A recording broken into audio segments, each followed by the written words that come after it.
Now, as we shift to Europe, we look at some of the key pieces that have come out recently, and we'll just go through them, briefly, just on a high level, and then we'll go through a bit more detail as we go through the different pieces and as we move on. So when you look at PPI in November, came in at the expectation was 1.5%, came in at 1.8%. PPI year over year was expected at 23.2%, came in at 23.7%. So that's where the PPI is going to set the stage of, well, pressure is going to remain. We've had electricity prices go back up. We've had gasoline prices, energy prices in general move higher. So the cost of doing business is going to continue to be elevated, and that's where that's going to have to get passed down somehow. Retail sales, on the other hand, were expected at negative 0.5%, came in at a positive 1%. Expectation for year over year was at 5.6%, came in at 7.8%. So that's a positive in November, but we see that slowing in December, which it'll still be positive, but moving, still negative, moving lower as the rate, really kind of cools off. Now, CPI, on the other hand, was expected on the estimate at 4.8%, came in at 5%. Month over month was expected at 0.3, came in at 0.4.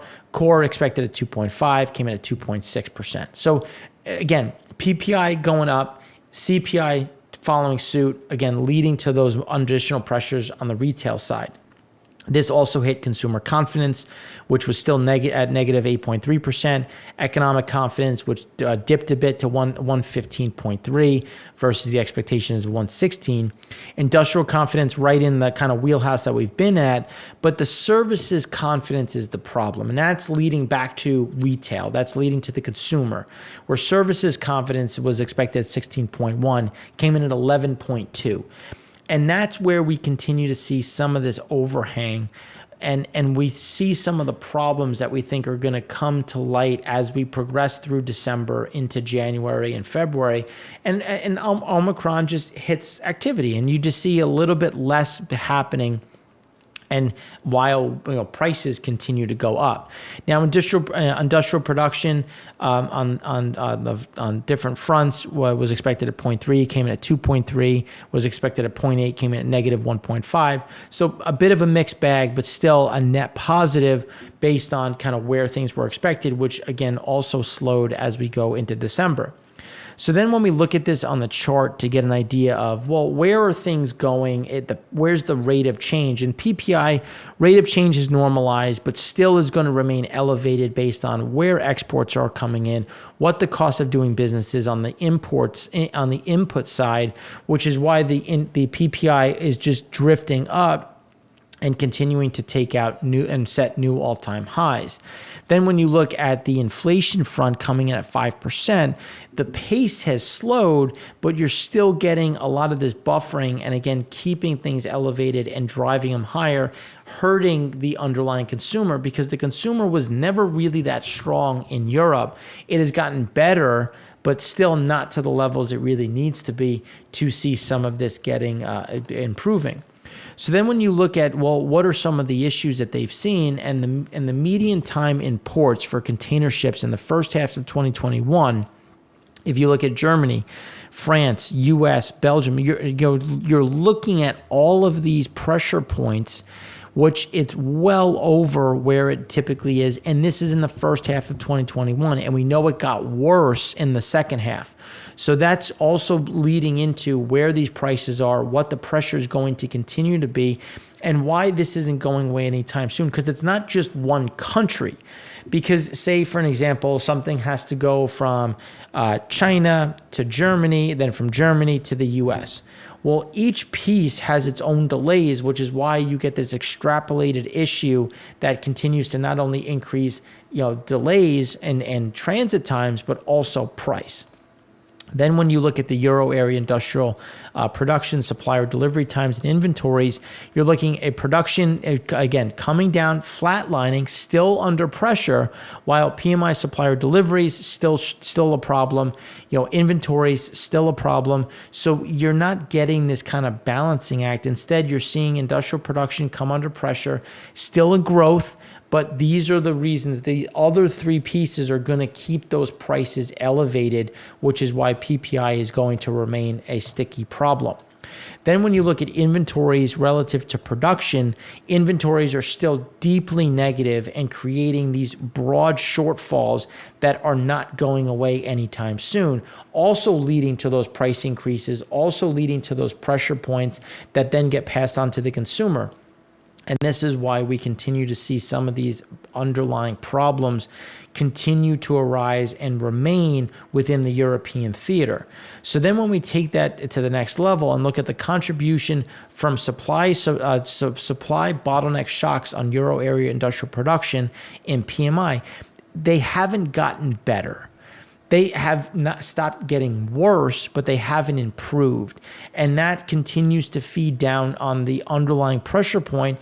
And when you look at supply bottlenecks, supply cost push and then demand is going to wane, which will help alleviate some of the pressure, but not get rid of it. And those are the things that why we think this is going to lead to a much slower growth profile when you're looking at how do things adhere, how do things improve over the next few months.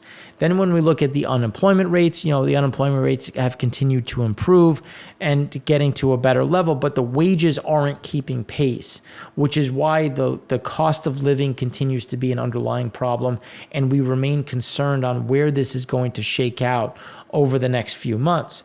And then when we look at the European Union trade in goods with China, imports from China spiking, but exports to China really flatlined. And that's where, as when you look at an exporting nation and where some of these deviations are and where this price and cost comes to play, this is why we look at the European Union and believe that there is there's a big problem in terms of where these growth profiles can go, because we don't see China adjusting and importing more, which is, again, going to leave this new capacity in the market and create a bit of a struggle for them to clear. Now, German household consumption continues to point negative. So this is why, again, we're looking at Google Trends indexes, essentially rapid or real-time indicators are showing a negative draw and a negative drop, which again is going to move, which is why we keep talking so negatively on retail sales and consumption. And then when you look at area inflation contributions, and now we look at electricity and gasoline, the non-energy industrial goods are going up. That's the sticky side.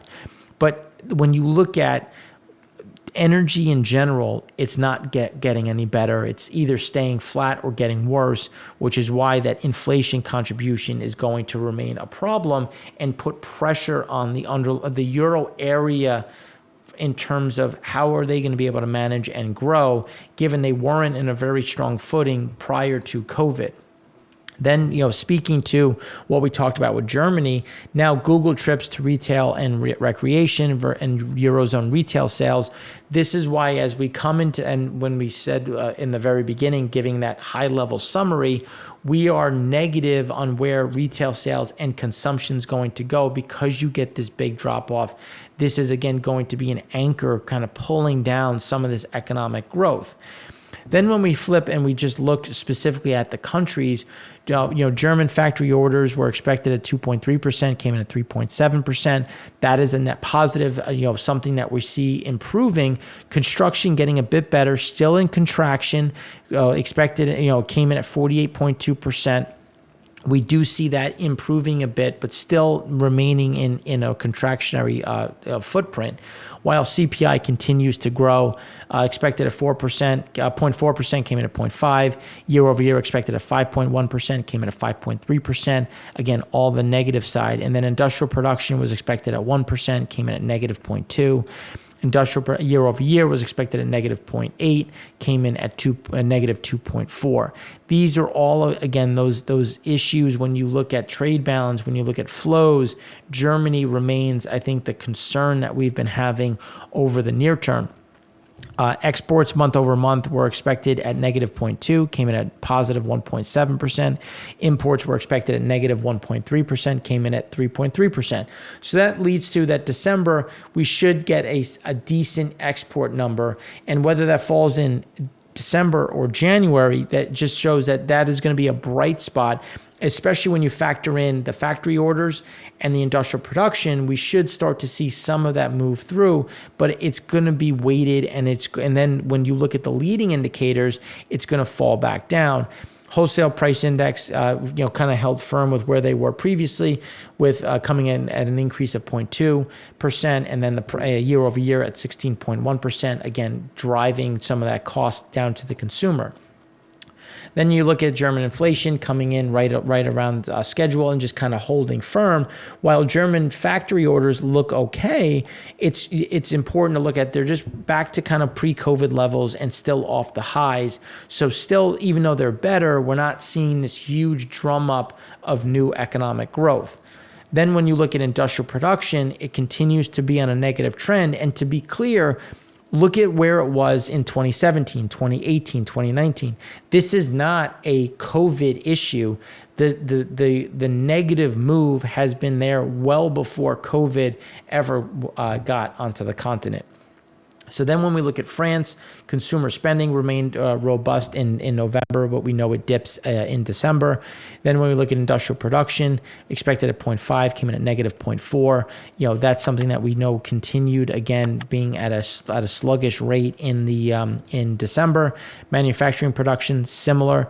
Then when you look at Bank of France in industrial sentiment, it was expected at 104, came in at 108. So there is some view that there's going to be a little bit of a pickup in December, but based on where Omicron sat, where levels are, we think this is a bit elevated and there's going to be a bit more pressure. So on the unemployment rate on the Italy side, expectation was 9.3%, came in at 9.2%. Retail sales dipped in November, month over month, was expected at 0.3, came in at negative 0.4. So that's one of the ones that we think is going to continue, as well as the pressure remains on some of these countries. And I know I say pressure because it's there. We're seeing it in real time, with leading indicators showing more of that coming through in December into January, which is why Q1 continues to be a bit of an overhang when you look at global growth. So now that we talked about Europe a bit, we want to shift gears and look at Asia and specifically into China and India for what happened, how did China close out the year, and where are things setting up for India into Q1 of this year.